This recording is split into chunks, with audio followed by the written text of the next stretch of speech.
So here's what had happened with that. The stone that I had put in here has sunken into the ground, which I didn't think would happen when it's this cold, but it could be that, I think it's up to about 24 or 5 today. Maybe the ground just softened up enough to let that go in there. So what I did was I added a piece of wood and drove my wedges in some more. I'm going to let that sit another night. What I might do is, instead of putting that stone over here, which I was kind of thinking about, I might, maybe tomorrow, this weekend or something, roll that stone on there and wind up putting that stone on top of the first stone. My neighbor, who knows more about everything around here than I do, says that water will wick up one stone but not two. In other words, water will soak into a stone, and if there's wood on it, it'll cause that wood to rot. But if you have two stones, it won't wick up two stones. I don't know if that's true or not. Sounds good. I'll go with it because, like I say, he's lived here longer than me and knows his stuff. So actually, it would be smart to come back under and do that.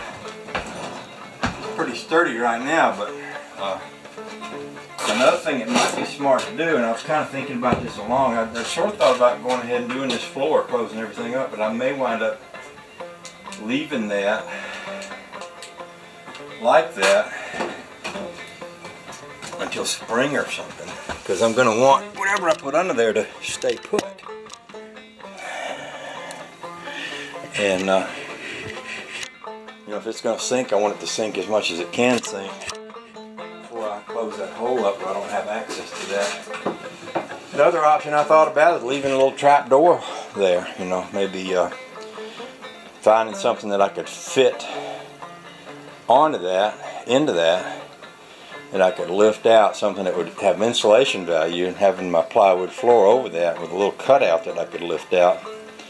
But you know, before long you wind up rebuilding the whole house and turning it into a secret Batman cave or something with all these trap doors and secret compartments, and it can all kind of get away with you if you're not careful. So I don't want to reinvent the world or anything. I just want my floor not to jiggle.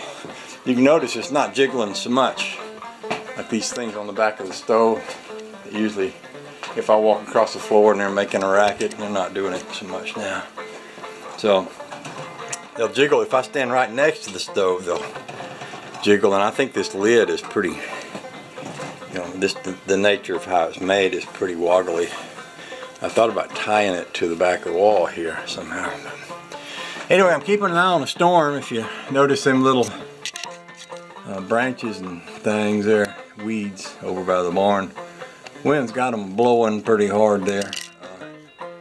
I think within a couple hours they're supposed to get up to what they would call a blizzard here.